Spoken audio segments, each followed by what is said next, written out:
রোহিণী দি আমার কাছে এসে ক্ষমা চাক, সেটা আমি কখনো মেনে নিতে পারবো না। রোহিণী দির আমার কাছে একটা আলাদা পরিচয় আছে। সবার জীবনে একজন আরাধ্য দেবতা থাকে, শরীরী কিংবা অশরীরী। আমার জীবনেও সেরকম একজন আছে, আর আমার সেই দেবতা হলো যশদা।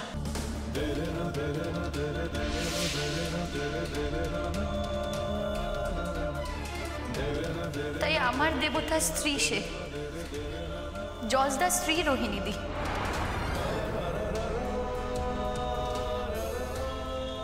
সে আমার কাছে ক্ষমা চাক, সেটা আমি কখনো মেনে নিতে পারবো না।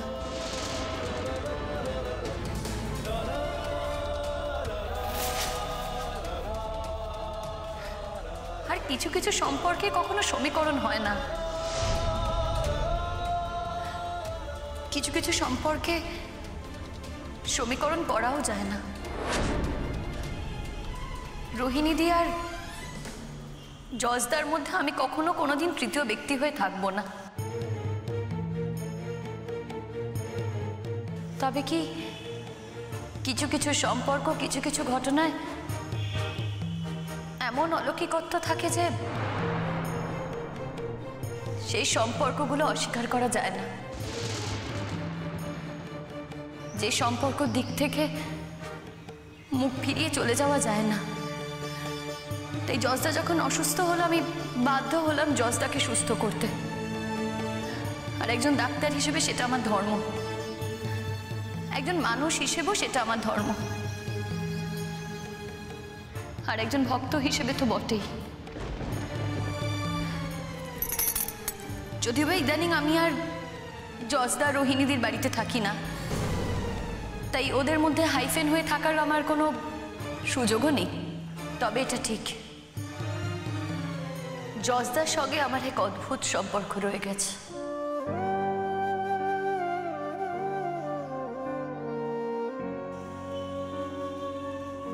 যেটা নাম দেওয়া যায় বিনি সুতোর মালা। এই সম্পর্ক সারা জীবনের, যোগাযোগ থাক বা না থাক, দেখা হোক বা না হোক,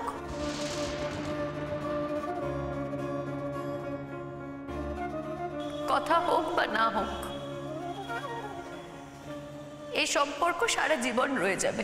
নকশি কাঁথার উঠোন জুড়ে আলোর বাতাস ভরে, কেউ কোনোদিনও এই সম্পর্ক ভাঙতে পারবে না।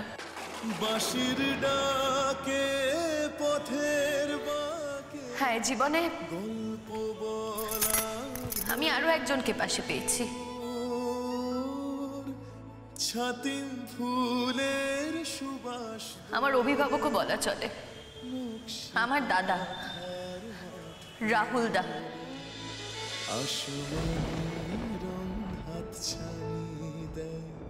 আজকে আমি সত্যি কৃতজ্ঞ, কৃতার্থ যে রাহুল দা আমার পাশে ছিল বলে। তার মানে এই নয় যশদার সাথে আমার সমীকরণ কমবে। আমি যশদাকে অধিকার করে রাখতে চাই না, তবুও আমার মনের অনেকটা জুড়েই যশদা রয়ে গেছে, আর থাকবেও।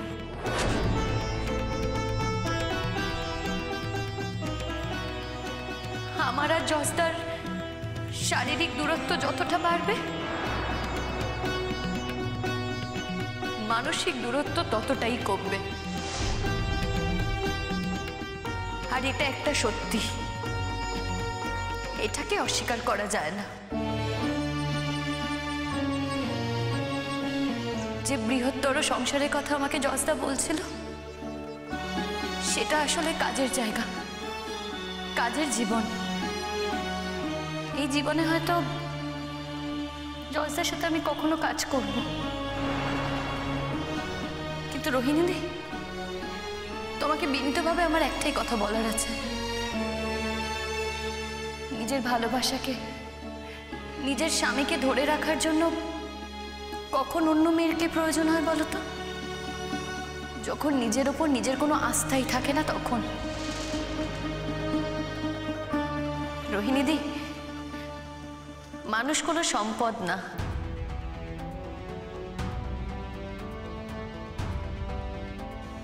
মানুষ কোনো সম্পত্তিও নয়। মানুষকে মানুষ হিসেবে গণ্য করো।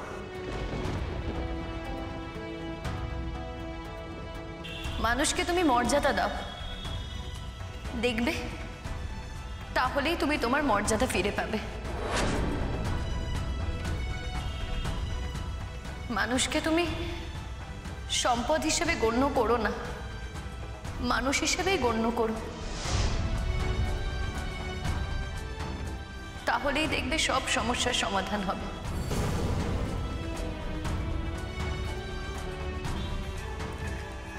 ব্যাস, আমার আর কিছুই বলার নেই।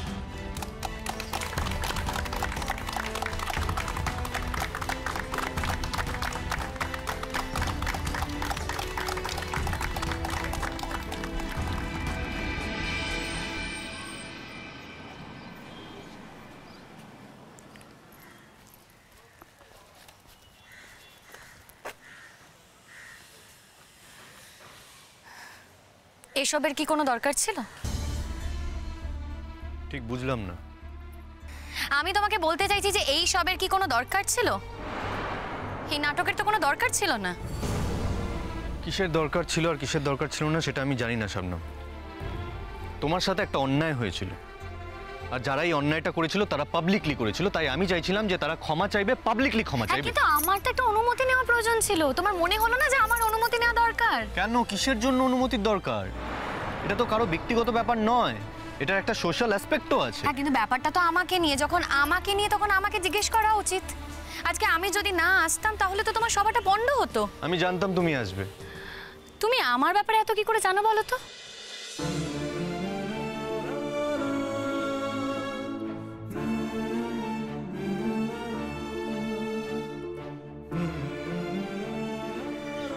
কেমন আছো শবনম? ভালো আছি। কেউ যদি সত্যি সত্যি ভালো থাকে তাহলে এত দ্রুত গতিতে বলতে পারে না ভালো আছি। আমি খারাপ থাকলে বুঝি তুমি খুশি হতে? না না, তা কেন? তুমি কিন্তু কাজটা করে ঠিক করনি। কেন? তোমার কেন মনে হয় যে এটার দায় তোমার উপর পড়বে? নিশ্চয়ই পড়বে। যারা ক্ষমা চাইলো, তোমার কি মনে হয় তারা সবাই মন থেকে ক্ষমা চাইলো? না না, তা তো মনে হয়নি আমার একবারও। তাহলে তুমি ক্ষমা চাওয়ালে কেন? কি আশ্চর্য, আমি তো জানি যে ওরা মন থেকে ক্ষমা চাওয়ার মতন লোক নয়। এটাও জানি যে ওরা ভবিষ্যতে আরো কঠিন কোনো প্ল্যান করবে তোমাকে হেনস্থা করার জন্য। সবকিছু জেনে শুনেও তুমি এই নাটকটা করলে। তোমার যেটা নাটক বলে মনে হচ্ছে সেটা আমার প্রতিবাদ বলে মনে হয়েছে শবনম। আর এই প্রতিবাদটা আমি করতে চেয়েছি। ওরা মন থেকে ক্ষমা চাইলো কি চাইলো না সেটা বড় কথা নয়। সকলের সামনে ওদেরকে এসে দাঁড়াতে হয়েছে, সবাই ওদেরকে অপরাধী বলে চিহ্নিত করতে পেরেছে, এটাই সব থেকে বড় কথা। এরপরেও তোমার মনে হয় তুমি রোহিণীদির সাথে থাকবে, রোহিণীদি তোমায় স্পেয়ার করবে? এটাই তো তুমি চেয়েছিলে শবনম। আমি চেয়েছিলাম? কি চেয়েছিলাম? যা আমার জীবনে ঘটছে।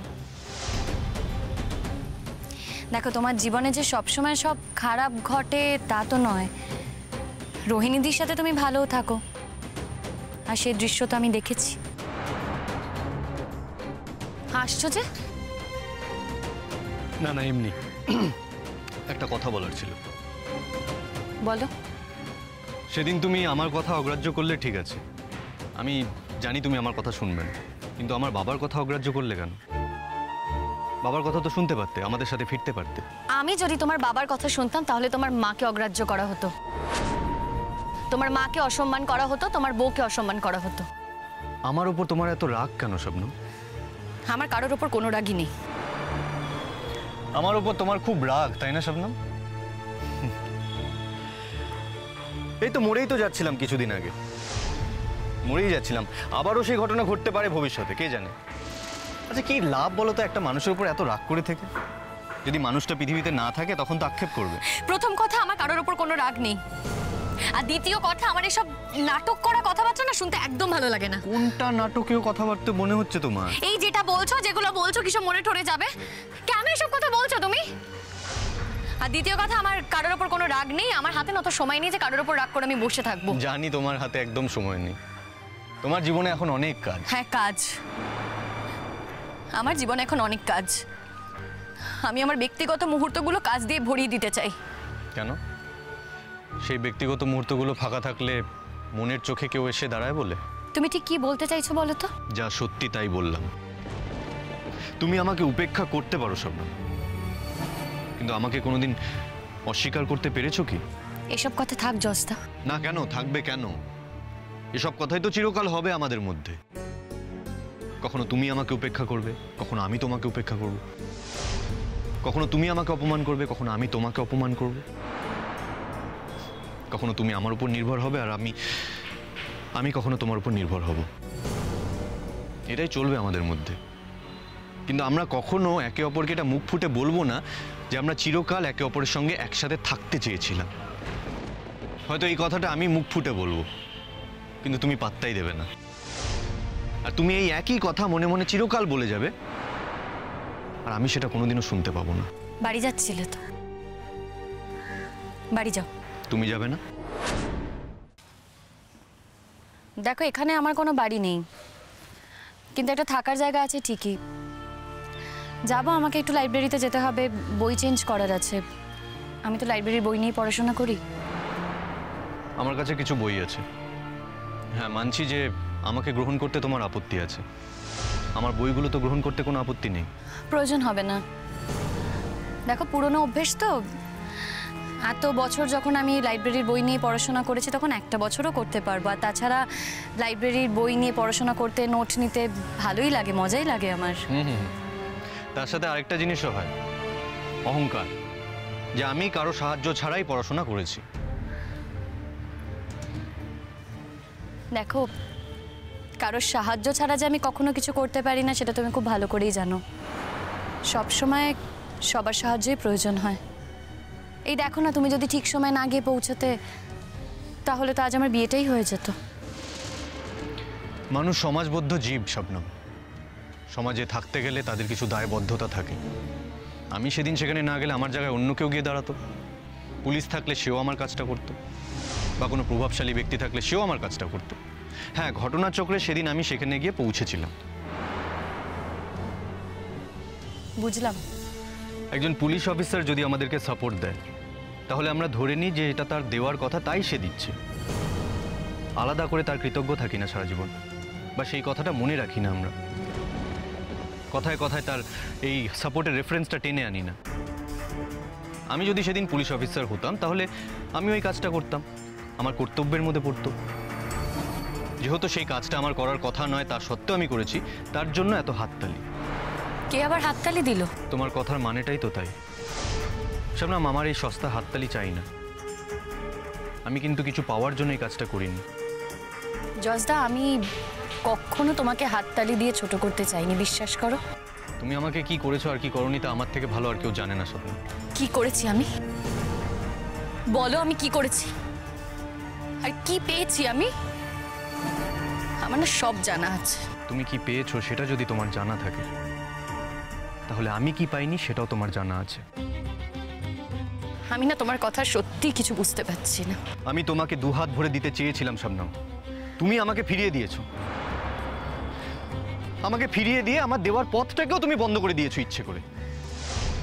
আমি তোমাকে দিতে পারিনি কিছু, মানছি আমি দিতে পারিনি, কিন্তু আমি অন্তত দেওয়ার ভান করিনি সবার চোখের সামনে। তার জন্য তোমার আমার উপর এত রাগ, এত অভিমান। সত্যি করে বলো না, সত্যি কথা বলো যে আমার কি সত্যি কোনো দোষ ছিল? না, তোমার তো কখনোই কোনো দোষ থাকে না। তুমি তো সবকিছুর ওপরে। কথার পিঠে কথা বলো না শবনম। মন থেকে বলো যে আমার কোনো দোষ ছিল কি ছিল না। আমি মানছি যে আমি রোহিণীর সামনে তোমাকে অনেক অপমান করেছি, অসম্মান করেছি, এই কথাটা ঠিক। কিন্তু কেন করেছি এটা তো তুমি জানো ভালো করে। রোহিণীকে ভালোবেসে ওর দোষগুলো ভুলে গিয়ে ওকে জড়িয়ে থাকার জন্য তো এরকম করিনি আমি, বরং এই জন্য যে তুমি আমাকে যতবার অপমান করেছো, যতবার তুমি আমাকে আঘাত দিয়েছো, যতবার কষ্ট দিয়েছো আমাকে, ততবার আমি প্রতিহিংসা পরায়ণ হয়ে রোহিণীর কাছে ফিরে গেছি।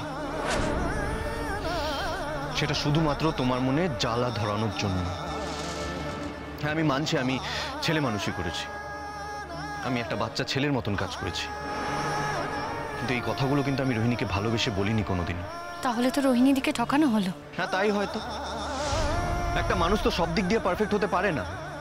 তবে এই কথাও ঠিক যে রোহিণীকে যেই কথাগুলো আমি বলেছি ও খুব ভালো করেই জানতো যে এই কথাগুলো বিশ্বাসযোগ্য নয়, এই কথাগুলোতে বিশ্বাস করা যায় না। ঠিক যেমন তুমি জানো তেমনি রোহিণীও বুঝতো। একজন স্ত্রী বোঝে এসব নাম। একজন স্ত্রী খুব ভালো করেই বোঝে যে তার স্বামী তাকে ভালোবাসে কি বাসে না। শুধু শুধু একজন ভালোবাসার মানুষই বুঝতে পারে না যে তার ভালোবাসার মানুষ তাকে ঠিক কতটা ভালোবেসে দিওয়ানা হয়ে যেতে পারে। আমার দেরি হয়ে যাচ্ছে, আমার কাজ আছে, লাইব্রেরি বন্ধ হয়ে যাবে। দাঁড়াও শবনম, আমি জানি তোমার এই কথাগুলো শুনতে খুব অস্বস্তি হচ্ছে, ভালো লাগছে না শুনতে, তাই না? বিশ্বাস করো আমি এই কথাগুলো বলতে চাই না, কিন্তু কি করব, আবেগ, আবেগে কখনো কখনো এই কথাগুলো আমি বলে ফেলি। ইটস ওকে, আমি আসি। দাঁড়াও, আর বেশি দিন আমি এই কলেজে নেই শবনম। হাউস স্টাফশিপ শেষ হয়ে এসছে, কয়েকটা জায়গায় চাকরির জন্য অ্যাপ্লাই করেছি। খুব শীঘ্রই আমি এই কলেজ ছেড়ে চলে যাব।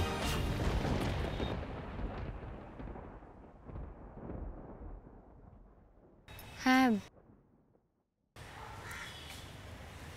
তা তো যাবেই, যেতেই হবে তোমাকে। বিদেশে যাবে না?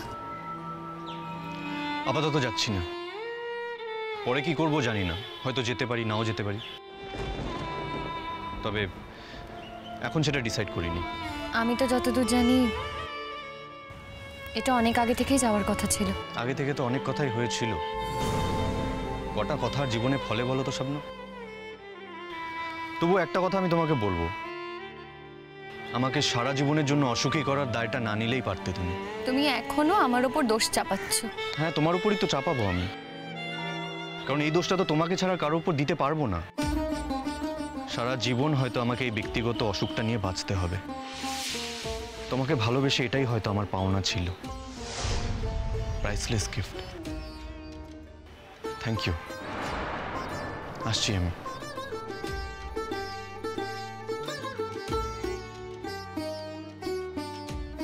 কেন, আমি কি করেছি তা তুমি জানো জস্তা? আজ যদি অন্য কিছু হতো, তছনছ হয়ে যেত সবকিছু, ধ্বংস হয়ে যেত তোমার জীবন। তোমাকে ভালোবেসেই তোমার থেকে দূরে থেকেছি আমি। যাকে ভালোবাসি তার কাছ থেকে দূরে থাকতে কতটা কষ্ট হয় তা তুমি কোনোদিনও বুঝতে পারবে না জস্তা, কোনোদিনও না, নাই বুঝলে। আমি তো জানি আমি তোমায় কতটা ভালোবাসি। দাদা চা। হ্যাঁ হ্যাঁ দাও। তোমার চা। কি হয়েছে? কি কি রোহিণী, কাঁদছো কেন? কি হয়েছে বলো। আরে শুধু কেঁদে গেলে তো আমরা বুঝতে পারবো না কি হয়েছে। যশ কোথায়? এই তো যশ, কি হয়েছে? রোহিণী কাঁদছে কেন? সেটা ওকেই জিজ্ঞেস করো। না না, তুই তো ওর সঙ্গে ছিলি, তুই বল না কি হয়েছে। কাকামুনি, রোহিণী যে কথা বলতে পারে না তা তো নয়, কান্নাটা কমপ্লিট হয়ে যাক, ও নিজেই বলবে। রোহিণী প্লিজ বলো তো কি হয়েছে, আমি বুঝতে পারছি না। তোমরা তো জানতে আন্টি, তোমরা তো দেখেছো, মাঝ রাত্রির বেলা উঠে গিয়ে ছুটে চেষ্টা করেছি, কষ্ট করে রাত জেগে ট্রিটমেন্ট করার চেষ্টা করেছি যশের, যাতে যশ ভালো হয়ে ওঠে।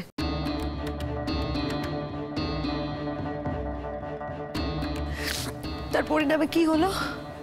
যশ আমাকে শাবনামের কাছে পাবলিকলি অপমান করেছে আজ কলেজে।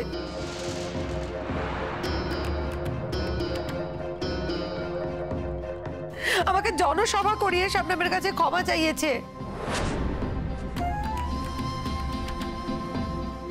আমি এটা ভাবিনি গো, আমি ভেবেছিলাম ওর মিনিমাম এটুকু কৃতজ্ঞতা বোধ থাকবে। এই দাঁড়া দাঁড়া, কি কি বললি তুই? কি বললি যে তুই আমার জন্য কষ্ট করে ছুটে গেছিলি, সেখানে গিয়ে কষ্ট করে আমার চিকিৎসা করেছিস? যে স্ত্রী তার স্বামীর জন্য কষ্ট করে ছুটে যায়, কষ্ট করে তার স্বামীর চিকিৎসা করে, সেই স্ত্রীর তার স্বামীর প্রতি ভালোবাসা, তার স্বামীর প্রতি মায়া দয়া নিয়ে আমার যথেষ্ট সন্দেহ আছে, এটা আমার প্রথম কথা। আর দ্বিতীয় কথা হলো, তুই কিন্তু আমার চিকিৎসা করিসনি, তুই করেছিলি আমার ভুল চিকিৎসা।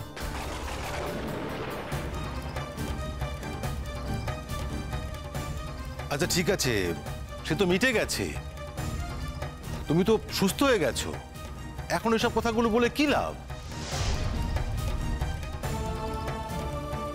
আর তাছাড়া দেখো, রোহিণী তো তোমাকে ইচ্ছে করে ভুল ট্রিটমেন্ট করেনি। ও কেয়ারফুল ছিল না তোমার প্রতি। আর তোমার যে ওই পি গ্রুপের ওষুধে অ্যালার্জি আছে এটা জানতো না, তাই একটা ভুল করে ফেলেছিল। কিন্তু শবনম তো ঠিক চিকিৎসা করে তোমাকে সুস্থ করে তুলেছে, তোমাকে বাঁচিয়ে দিয়েছে।